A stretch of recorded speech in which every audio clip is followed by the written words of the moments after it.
Agatha vivait dans un petit village rural avec ses parents et son frère aîné, John. La vie était dure, sa famille était pauvre, luttant chaque jour pour trouver suffisamment de nourriture et d'argent pour survivre. Son père faisait des petits boulots mal payés, réparant des clôtures cassées et portant de lourds sacs au marché. Sa mère vendait des légumes, assise au soleil toute la journée en espérant gagner suffisamment pour acheter le dîner. John essayait de trouver du travail, mais les gens ne l'embauchaient pas parce qu'il n'avait rien. Ils avaient vu des jours pires, des jours où ils n'avaient pas de maison. Ils avaient été une fois jetés hors de leur domicile parce qu'ils ne pouvaient pas payer le loyer. Pendant des mois, ils avaient vécu dans la rue, dormant dans un vieux hangar abandonné. Quand il pleuvait, ils n'avaient nulle part où se cacher. Mais malgré tout, ses parents n'ont jamais abandonné l'éducation. L'argent va et vient, disait toujours son père, mais personne ne peut vous enlever vos connaissances. Même quand ils n'avaient pas de nourriture, pas de chaussures, pas de vêtements appropriés, ses parents s'assuraient qu'Agatha et John allaient à l'école. Agatha était une élève brillante, elle étudiait dur même quand son estomac était vide. Elle refusait de laisser la pauvreté l'arrêter. Un jour, son travail acharné a payé, elle a gagné une bourse pour étudier. C'était sa seule chance de changer sa vie. Elle a quitté le village et est allée à l'université. Après des années d'études, Agatha a finalement obtenu son diplôme. Elle était fière d'elle-même, fière d'avoir réussi malgré toutes les difficultés. Elle a trouvé un travail comme caissière dans une petite entreprise. Ce n'était pas grand-chose, mais c'était mieux que rien. Elle pouvait maintenant envoyer de l'argent à ses parents et peut-être enfin commencer une nouvelle vie. Elle pensait que les choses seraient différentes maintenant, qu'elle avait laissé son passé derrière elle. Mais son passé la suivait. Elle était une jeune femme prête à s'installer et à fonder une famille dont elle rêvait, l'amour d'un mari et d'enfants, une maison remplie de chaleur et de bonheur. Au début, les hommes montraient de l'intérêt pour elle. Ils lui souriaient, lui demandaient de sortir avec eux, lui faisaient se sentir spéciale. Mais ensuite, les questions venaient, d'où vient ta famille? Et quand elle répondait, tout changeait. Ils se détournaient. Personne ne voulait épouser une fille qui avait été sans abri, personne ne voulait construire un avenir avec quelqu'un qui n'avait rien. Ça faisait mal, à chaque fois. Quand ça faisait mal, elle se disait que ça n'avait pas d'importance, qu'elle avait survécu à pire et qu'elle survivrait à ça aussi. Mais au fond, ça lui pesait. Elle n'était pas la seule à souffrir. Son frère John faisait face à la même douleur. À chaque fois qu'il essayait d'approcher une femme, il était rejeté. Les gens chuchotaient sur leur passé, sur comment leur famille n'avait rien. Aucune femme ne voulait lutter avec lui. Elle voyait comment ça le brisait et ça la brisait encore plus. Ils avaient travaillé si dur, mais quoi qu'ils fassent, les choses ne semblaient pas fonctionner. Un soir, la mère d'Agatha est rentrée à la maison tenant une enveloppe marron. Son père la suivait, son visage sérieux. Agatha entra. « Nous devons parler, » dit sa mère. Agatha s'assit à la petite table en bois, tandis que son père plaçait la lettre devant elle. Elle la regarda, confuse. Son père s'éclaircit la gorge. « Un homme riche veut t'épouser. » Le cœur d'Agatha a raté un battement. « Quoi ?» Sa mère hocha la tête. « Son nom est Monsieur David. C'est l'homme le plus riche de notre village. » Agatha fronça les sourcils. « Mais Monsieur David est… » Son père soupira. « Oui, le nom est assez populaire, mais les gens ne l'ont pas beaucoup vu. Il a quitté le village il y a longtemps et vit maintenant en ville. Ils disent qu'il possède des terres, des fermes et plusieurs entreprises. » Agatha prit la lettre avec des mains tremblantes et commença à lire. Les mots flous devant ses yeux disaient « J'ai 60 ans. Je suis un homme fortuné. Je prendrai soin de votre fille et de votre famille. Ce mariage lui apportera réconfort et sécurité. » Sa poitrine se serra. 60 ans. La voix de sa mère était douce. « Il veut t'épouser, Agatha. Il dit qu'il prendra soin de toi et de nous. » Le silence remplit la pièce. Agatha ne savait pas quoi dire. Juste à ce moment-là, on frappa à la porte. Son père se leva et l'ouvrit. 2 hommes se tenaient dehors, portant des sacs de maïs, de riz et de farine. Derrière eux, un autre homme tenait un panier de légumes et des bouteilles d'huile de cuisson. « Qui a envoyé cela ?» demanda son père, la voix tremblante. L'homme le plus grand sourit. « Monsieur David. Il dit que ce n'est qu'un petit cadeau. Il y en aura plus quand il viendra voir votre fille. » Agatha regarda sa mère se couvrir la bouche, des larmes se formant dans ses yeux. Son père hocha la tête lentement. « Merci. » Les hommes placèrent la nourriture à l'intérieur et partirent. Agatha regarda les sacs, le riz, l'huile, assez de nourriture pour durer des semaines. Son père se tourna vers elle. « Agatha, cet homme peut changer nos vies. Sa mère essuya ses larmes. Agatha sentit sa poitrine se serrer. C'était sa seule issue. Quelques jours plus tard, Agatha était assise sur son lit, regardant la flamme vacillante de la petite lanterne à côté d'elle. Des larmes emplirent ses yeux, mais elle refusa de les laisser tomber. Ce n'était pas la vie qu'elle voulait. Elle n'avait que 23 ans. Elle avait des rêves. Elle voulait tomber amoureuse, épouser quelqu'un qui rendrait son cœur heureux, construire un avenir rempli de joie. Mais maintenant, ses rêves semblaient impossibles. Monsieur David avait 60 ans, trop vieux pour elle. Elle regarda la lettre, relisant les mots encore et encore, espérant qu'il changerait, mais il ne changeait pas. La vérité restait la même. On lui demandait d'épouser un homme assez vieux pour être son père. Sa poitrine se serra. Elle voulait dire non, elle voulait courir, mais ensuite, elle pensa à sa famille. Elle avait vu la douleur dans les yeux de sa mère quand ses sacs de nourriture sont arrivés. C'était la première fois depuis longtemps que sa mère savait qu'il ne dormirait pas affamé. Elle avait vu la fatigue sur le visage de son père, la façon dont il était assis en silence, trop faible pour parler parfois. Et puis, elle se souvint du rapport médical. Elle l'avait trouvé quelques jours auparavant en nettoyant la maison. Il avait été caché entre de vieux papiers dans une boîte en bois. Elle l'avait ouvert par curiosité, seulement pour sentir son monde se briser. Son père était malade. Le rapport disait qu'il avait besoin d'une opération chirurgicale, une opération qui coûtait plus d'argent que ce qu'ils avaient jamais vu de leur vie. Il ne lui avait rien dit. Aucun d'eux ne l'avait fait. Il ne voulait pas qu'elle s'inquiète, mais maintenant elle savait, et elle ne pouvait pas faire semblant. Elle pensa à son frère John, à tous ses efforts, combien de fois il avait été repoussé juste parce qu'il était pauvre. Il voulait aussi une vie meilleure, mais le monde s'en fichait. Elle s'essuya le visage et prit une profonde inspiration. Si c'était ce qu'il fallait pour sauver sa famille, si c'était le prix qu'elle devait payer pour que son père vive, pour que sa mère arrête de s'inquiéter, pour que son frère ait une chance, alors elle le ferait. Elle se dirigea vers la petite table où ses parents étaient assis, leurs yeux pleins d'espoir la regardaient, attendant. Elle déglutit difficilement puis murmura « Si cela signifie me sacrifier pour ma famille, alors je le ferai. » Sa mère fondit en larmes, son père ferma les yeux et expira profondément. C'était fait. Elle avait fait son choix. Le jour était venu. Agatha était assise tranquillement sur un tabouret en bois, ses mains posées sur ses genoux, son cœur battant. Monsieur David arrivait. Sa mère lui avait fait porter sa plus belle robe, une simple robe bleue qui avait été portée trop de fois mais qui était toujours présentable. Ses cheveux étaient soigneusement attachés en arrière et son visage était frais, avec seulement une touche d'huile pour empêcher sa peau de paraître sèche. Son père était assis à côté d'elle, ses mains jointes, son visage indéchiffrable. John se tenait près de la porte, les bras croisés, regardant la route. Puis, ils virent une voiture noire arriver sur le chemin poussiéreux du village. Agatha avala difficilement. C'était réel maintenant. La voiture s'arrêta devant leur maison et la porte s'ouvrit. Un homme en sortit, Monsieur David. Il était vieux et ridé, comme elle l'avait imaginé. Ses cheveux étaient complètement gris, son dos légèrement courbé et s'épalant. Mais son visage était calme et quand il souriait, il y avait de la chaleur dans ses yeux. Agatha sentit son souffle se couper. Elle avait craint qu'il soit cruel, arrogant ou méchant, mais maintenant, en le regardant, il ne semblait pas être une mauvaise personne. Il salua ses parents en serrant d'abord la main de son père avec respect, puis il se tourna vers elle. « Alors, tu es Agatha » dit-il, sa voix grave mais douce. Elle hocha la tête, incapable de trouver ses mots. Il rigola doucement. « J'ai entendu beaucoup de choses sur toi, une jeune femme forte et intelligente. » Elle jeta un coup d'œil à ses parents, ne sachant pas comment répondre. « Viens t'asseoir avec moi » dit-il en montrant un banc à l'extérieur. Ses jambes semblaient faibles alors qu'elle s'approchait et s'asseyait à côté de lui. Elle pouvait sentir les yeux de tout le monde sur eux, mais pendant un moment, elle se concentra uniquement sur lui. Ils parlèrent. Elle s'attendait à un silence gêné, mais il parla avec sagesse, d'une manière insouciante, un peu comme s'ils étaient amis. Il lui posa des questions sur sa vie, ses rêves, sa famille, et quand elle parla, il écouta. Il ne la bouscula pas, il ne lui parla pas avec condescendance ni n'exigea de respect.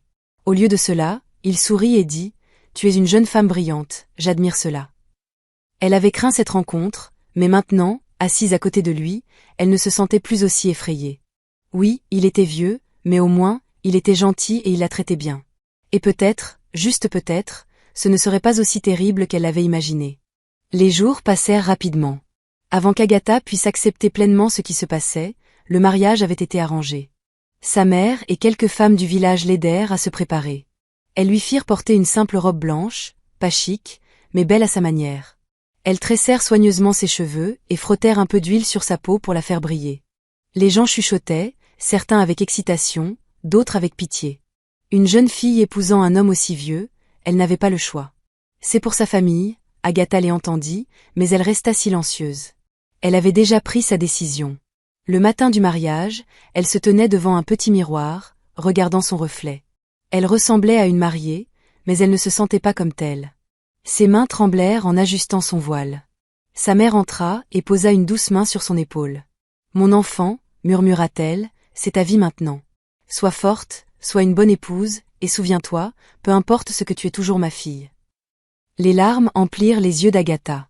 Elle hocha la tête. Puis, il était temps. La cérémonie était simple mais grandiose à sa manière. Les gens se rassemblèrent pour regarder, certains curieux, certains heureux, certains juste là pour la nourriture. Monsieur David se tenait devant, vêtu d'un costume bien coupé. Ses yeux étaient chauds, son sourire doux. Il était vieux, oui, mais à ce moment-là, il n'avait pas l'air effrayant. Agatha marcha vers lui, ses pas lents, son cœur lourd. Elle voulait courir, elle voulait crier, mais elle ne le fit pas. Elle se tenait à côté de lui, ses mains froides alors qu'il les prit doucement dans les siennes. Les vœux étaient prononcés. « Est-ce que tu, Agatha, prends monsieur David pour être ton mari ?» Ses lèvres tremblaient, elle ferma les yeux et prit une profonde inspiration. « Je » Des larmes coulèrent sur ses joues, mais elle ne les essuya pas. Elle regarda monsieur David. Il n'était pas l'homme qu'elle avait rêvé d'épouser, mais elle se promit que si elle allait faire ça, elle le ferait bien. Elle lui serait fidèle, elle prendrait soin de lui du mieux qu'elle pouvait. La cérémonie s'est terminée, les gens ont applaudi et, juste comme ça, Agatha était maintenant une épouse. Le voyage vers la ville était long et calme. Agatha s'assit à côté de monsieur David dans sa voiture de luxe, regardant par la fenêtre.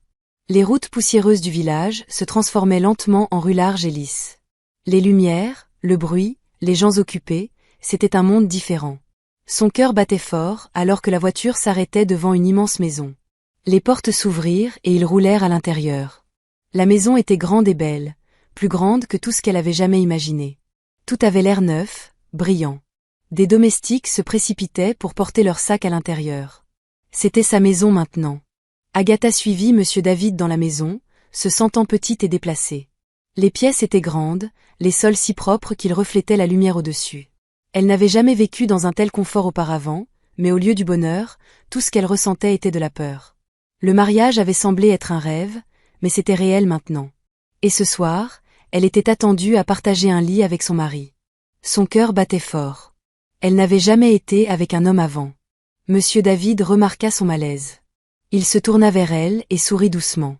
« Agatha, je sais que c'est nouveau pour toi, » dit-il doucement. « Tu n'es pas obligée d'avoir peur, n'hésite pas, c'est chez toi maintenant. » Elle hocha la tête, mais ses mains tremblaient toujours.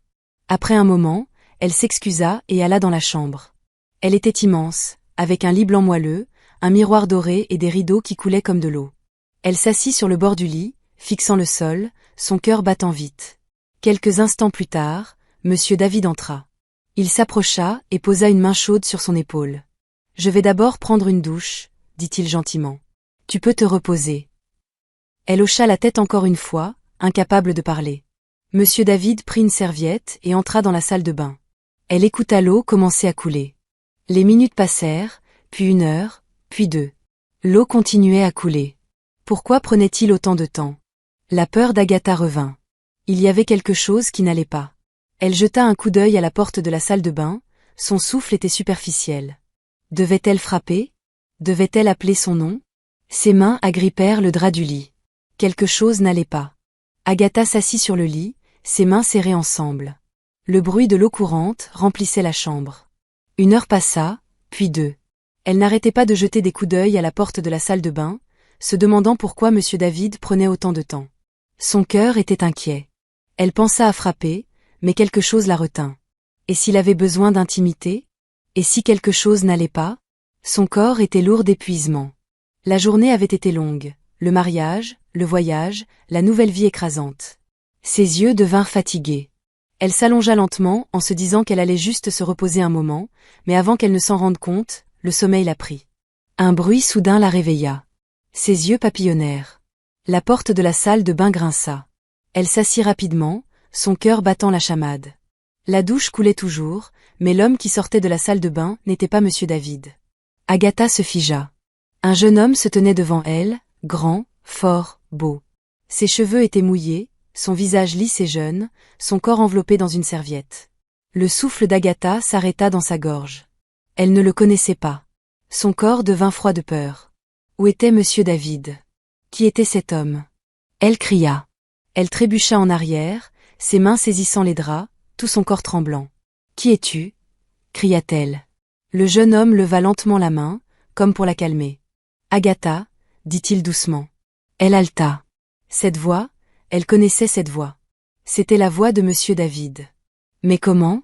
Agatha secoua la tête. Ça devait être un piège, un rêve, un cauchemar.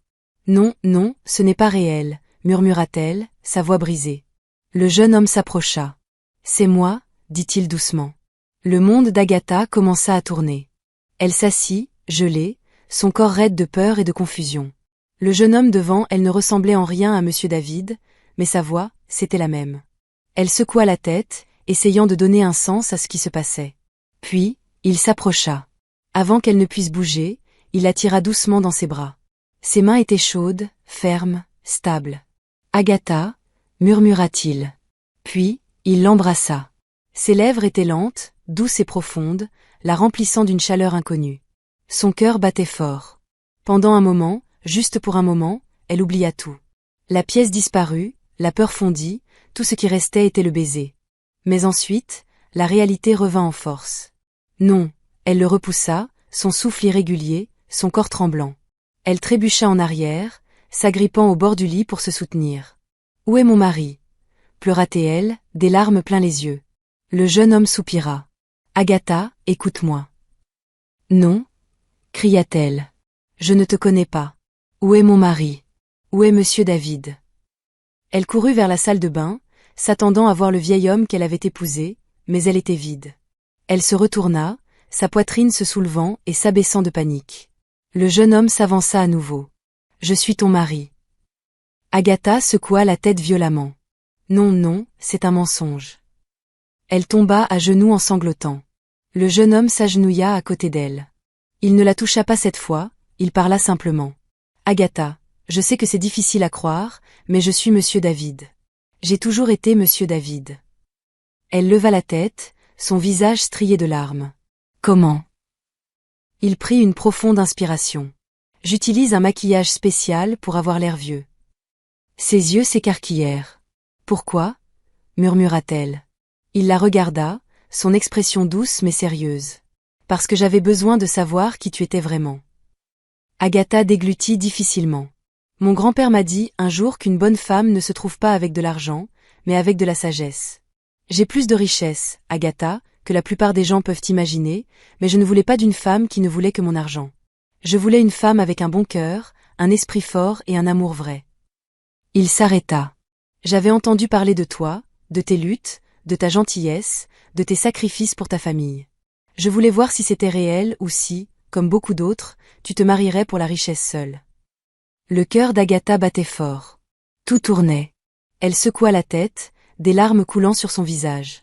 « Je me fiche de ton apparence, » dit-elle, sa voix tremblante. « Je veux juste que mon mari revienne. » Elle se leva, son corps tremblant. « Il est peut-être vieux, il est peut-être ridé, mais il est gentil et j'ai déjà promis de prendre soin de lui. » Ses mains se serrèrent en poing. « Je ne me laisserai pas tromper par les apparences. » Le jeune homme soupira, ses yeux emplis de quelque chose qu'Agatha ne pouvait pas comprendre. « Agatha, » dit-il doucement, « te souviens-tu d'un vieil homme que tu as aidé une fois ?» Elle fronça les sourcils, confuse. « Quand tu étais caissière en ville, » continua-t-il. « Il y avait un vieil homme qui est venu dans ta boutique un soir.